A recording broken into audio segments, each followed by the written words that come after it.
Today I'm going to show you how to make a British classic. Yorkshire gave you the Yorkshire puddings, Lancashire has given us the hot pot. This is the Hairy Bikers version of a Lancashire lamb hot pot. It's ridiculously simple to make, but it tastes $1 million. So let's see what we have to do to turn some very simple ingredients into some fabulous tasting food. Once you've gathered all your ingredients together, first thing we need to do is put the oven on. So it's going to be 150 Celsius or 300 Fahrenheit.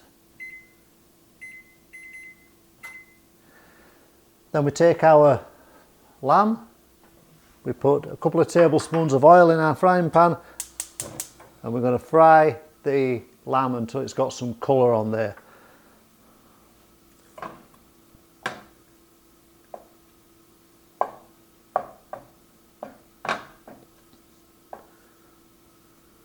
While your lamb is in the pan, get some salt and pepper.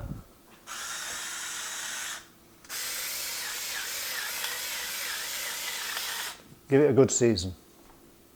And then we want to fry it until it's coloured. We don't want to fry it till it's cooked fully, don't worry about that. It's going to cook in the oven really slowly and over a couple of hours. But what we want to do is get some caramelisation, some colour on the outside of the meat, and that's going to add a lot of flavour. You could skip this part if you didn't want to do it, but it does add a depth of flavour that you're not going to get if you don't cook the lamb first. So get it in the pan, give it 2 or 3 minutes till it's got some colour on it. So after a couple of minutes, we've got a little bit of colour going onto our lamb, also getting some caramelisation in the pan.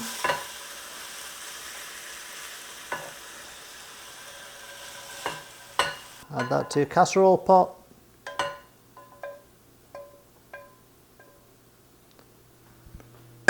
Return the pan to the heat, add your vegetables, the onions and the carrots. I'm going to fry those up, and I'm going to add just another drop of vegetable oil, around about another half a tablespoon maybe. The same again, we want to cook or fry the vegetables. We're not trying to cook them through, we're just trying to get a little bit of colour on there and seal in some flavour. So after 3 or 4 minutes, the onions started to get a little bit of colour on them, so they can join the lamb in your casserole dish. And we have not done with our pan, because all that colour that's in there, we want that. That's the good stuff. So we take our stock, we deglaze the pan. So we're going to bring that to the simmer and gently get all that colour off the edges. While we're waiting for that, we're going to add our flour. This is going to thicken the sauce, the gravy, and make it extra tasty.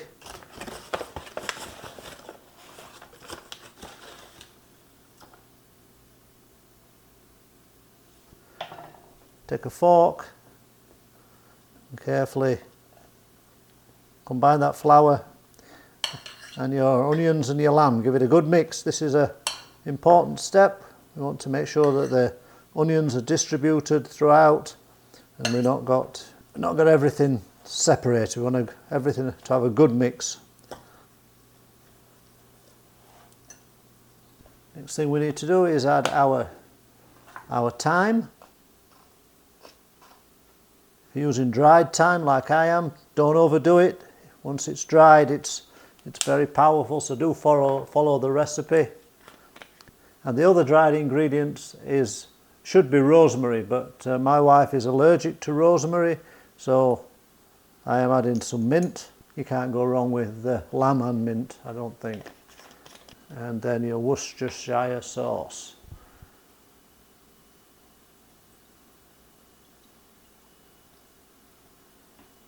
At this point our stock should almost be simmering.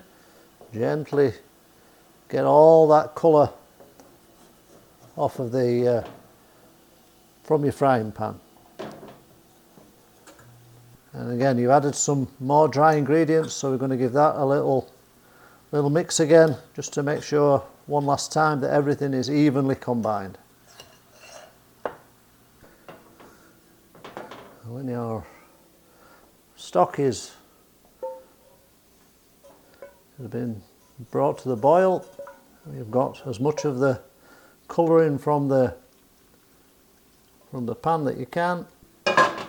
We add that to the casserole dish and just carefully flatten out the surface, because we're now going to add our potatoes. So we take our peeled potatoes and we arrange those on the top, and we want to overlap those so that we seal in all the gaps.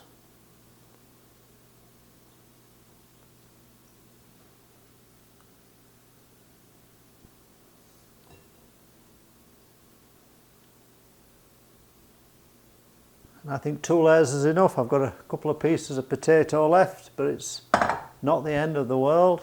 The thing to do is add some salt and pepper.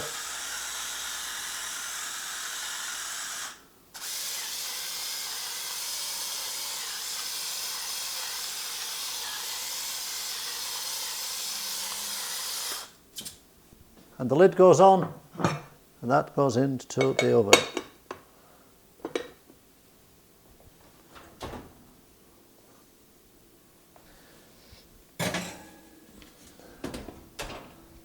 So that's in your oven for 1 hour. After 1 hour, we're going to remove the lid and we're going to cook it for another hour. When your first hour is up, you need to remove the lid and return back to the oven for another hour.